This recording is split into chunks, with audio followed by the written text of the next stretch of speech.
They've got to get mobilized. And your point is right, that really successful revolutions happen, and real momentum happens by many tens of thousands of little things happening.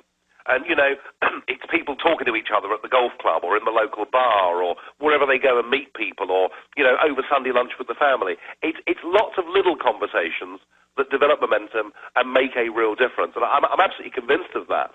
And I'm also convinced that across the Western world, there has never been less confidence in our traditional career politicians. So I think the mood is ripe for it.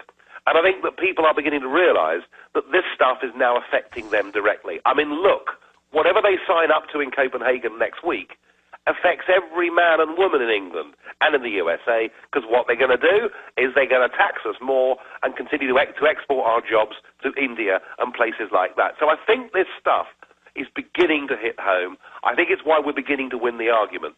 But, I mean, hey, there's no room for complacency. We've got a long, long way to go yet. Absolutely. They can't win unless we just sit down and shut up, because they always create the crisis or use a crisis to get more power. The crisis gets worse, then they use that to get more power. If we just point out that they are the main progenitors of our deindustrialization, the dependency, the welfare, the open borders, all the problems, there's no way they can stand if we just stand up like the little boy saying the emperor is wearing no clothes. In closing, in the last 5-6 minutes we have left, and we're very appreciative in your busy schedule, sir, specifically with the Copenhagen Greenhouse Gas Initiative, it looks like this agreement's falling through, but they will agree to meet again in Mexico City. And Obama has said, I don't care if Senate won't ratify, I'm going to implement through the bureaucracy. Same thing Gordon Brown and Tony Blair have done with EU expansion. How do you counter the lawlessness of the bureaucracies, of the prime ministers, of the presidents, and their bureaucracies who don't care even when the elected bodies do the right thing? I'm afraid, I remember very well when Obama was elected, and it was seen in England like the second coming of the Lord. You know, all the media, wasn't it wonderful? And I was on a big TV show, and I was asked my opinion. And I said I was very concerned about many of the things that Obama stood for. And I was somewhat vilified at the time for that. But I think Obama's response to Copenhagen, I think Obama's attitude, you know, towards your own parliamentary bodies is quite extraordinary. And I think this marks Obama out to be, frankly, and I don't come on this show to offend Americans, but I honestly think that Obama is a very dangerous man who doesn't really, truly believe in democracy. And I would have thought that if this is how he's going to behave as American president, then it is your duty as Americans, if you believe in democracy, and if you believe, as I believe, in the principle that, you know, no parliament may bind its successor, and that the job of parliaments is to hold the executive, in your case the president, to account, then you've got to jolly well make sure that he doesn't get re-elected for a second term. It's just as simple as that. Absolutely. In the 3.5 minutes we've got left, sir, I just want to encourage people to go to ukip.org,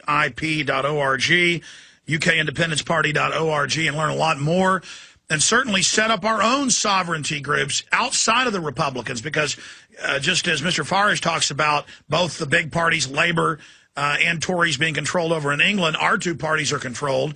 Obviously, things are moving quicker right now under Obama than they would have under a Republican administration. But regardless, it's Tweedledee and Tweedledum.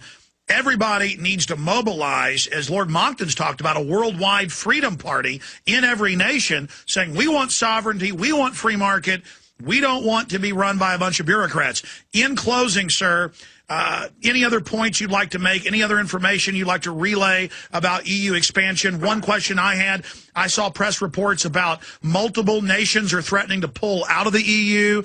So the EU is collapsing even as it tyrannically expands its Lebensraum. Yeah, I mean, just at the very point where they get their constitutional treaty through, where they get their president, where they get their foreign minister, where they get total power over the member states, even at this very point, it's becoming clear that the electorates of the member states don't want it. It's becoming clear that countries like Greece and Ireland, which mistakenly joined the monetary system and took the euro as their currency, now find themselves in an impossible position and with nothing to do.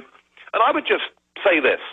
You know, if you look through history, there is no example of any free people willingly giving up the right to govern itself.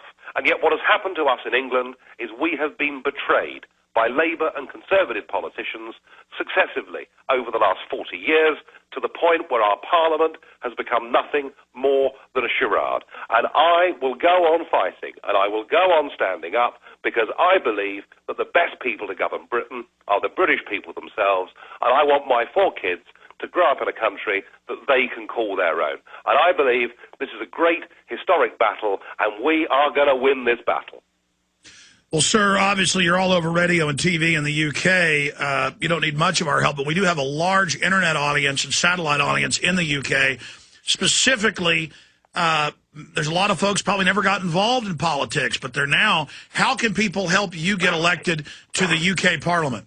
If they want to help me in any way they can, go to ukip.org, go to our website, register with us, and say to yourself that you're going to give a little bit, just a little bit, of your time and money to fight to get the independence, the sovereignty, the self-respect and pride of the United Kingdom back. As I said earlier, the sacrifice I'm asking you to make is as nothing compared with that your grandfathers and great-grandfathers had to make in 2 world wars.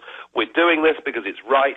We're doing this because we've been led up the garden path and totally betrayed by our politicians. This is the fight back. It's real. It's happening. Get on board. Well, it was Cicero who said that, to paraphrase, the enemy that comes to your gate openly with their banners is not the real threat. It's the traitor within who knows your language, who knows your customs. And so, again, whereas machine guns firing at our ancestors was a terrible thing, and they were very noble to fight, it's this creeping death that's so hard to deal with. I think people should give a lot, because if we allow this scientific dictatorship, as the UN calls itself and many of its documents, to continue to grow and put its police state grid in, they know people are going to revolt and resist. They're racing to get their system in place to oppress the people. And thanks to leaders like yourself, Nigel Farage, the UK member of the EU Parliament, we have a fighting chance, because we know you there in Airstrip 1 are on the front lines against Europe, who is setting up this planetary world government, this dictatorship. So, again, ukip.org. Let me say bye to you during the break, and we'll let you go, sir. But thank you very much for spending time with us. Thank you. Not at all. Not at all. Extremely powerful. ukip.org. Get behind this fight as we're allied against the New World Order. We'll be right back. Stay with us.